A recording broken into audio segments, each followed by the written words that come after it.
we'll spend some time now with the fire element. So this fire element is very connected is the best word. Forward, committed, usually kind of almost the damn the torpedoes sense of energy.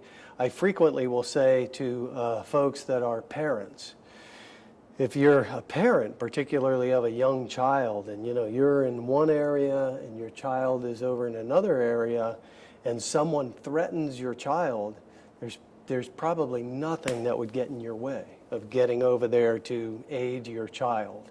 That is, I think, a good sense of this fire committed energy. Okay? So the movement center is a little higher up. Now remember, even though I say the movement center is here, that doesn't mean we throw away a sense of groundedness. So as I've taught for many decades now, I watch students, as soon as I tell them the center is here, they'll tend to throw their rear end out and move from their upper body. That's a misinterpretation. I still am going to move over bent knees.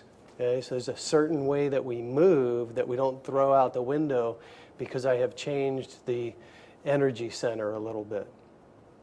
So Kamae, there are a couple of classical Kamae. One is this Jumonji no Kamae. This is what it would look like classically. We may turn that into something like this for modern application. I think maybe more practical and useful is one called Kose, where if my left leg is forward, my right hand is riding high, or my left hand, I'm sorry, is riding high, my right is floating here, and if I change those, this is called Ura Kose. I think the only reason those showed up in the scroll material where they were handing down these lessons was to indicate when the attack actually occurred. So my belief is that in a real situation, these things were probably moving as a way to sort of ward off, and if you're good, actually direct the attacker when it's open to hit me and when it's not.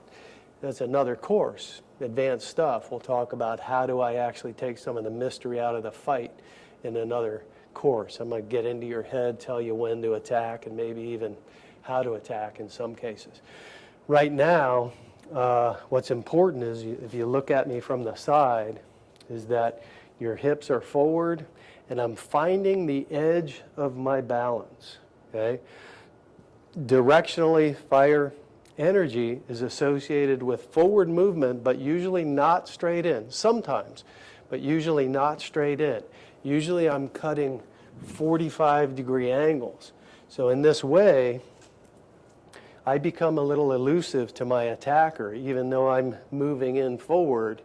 I'm way over here, my head's over here, and now my head's over here, and now my head's over here, as opposed to me coming straight in, where you could just close your eyes and start wailing, and you would know where to hit. Okay? So important thing is that I'm finding, this is exercise, find the edge of your balance. Okay? So between your heels on a 90-degree angle is your own balance line. Practice this drill. How to break my own balance as a way to move me. So as opposed to flat-footed, and sometimes you'll see this. I pull this back, so I went backward to go forward, very inefficient. It's also a form of telegraph, letting the attacker know that something's happening.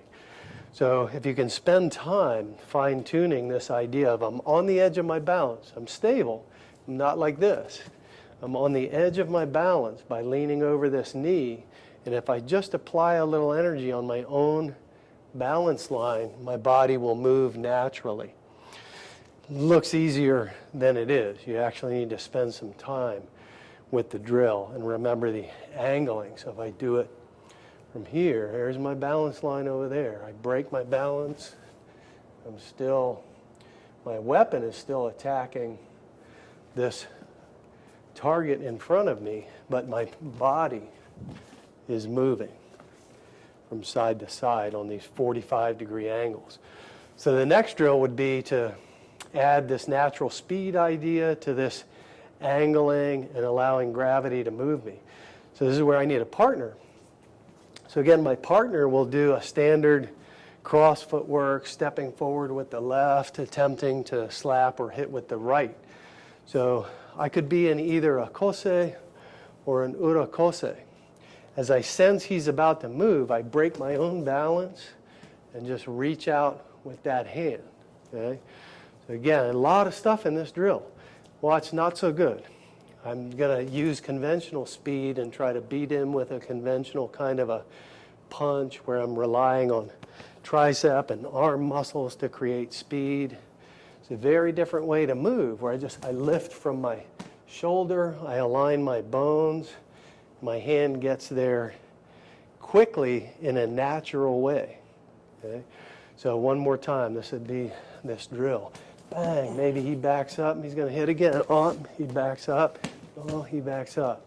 So I'm working all of those things, letting gravity move me by breaking my own balance, natural speed, and 45-degree angling. These are fundamental components of understanding this fire element.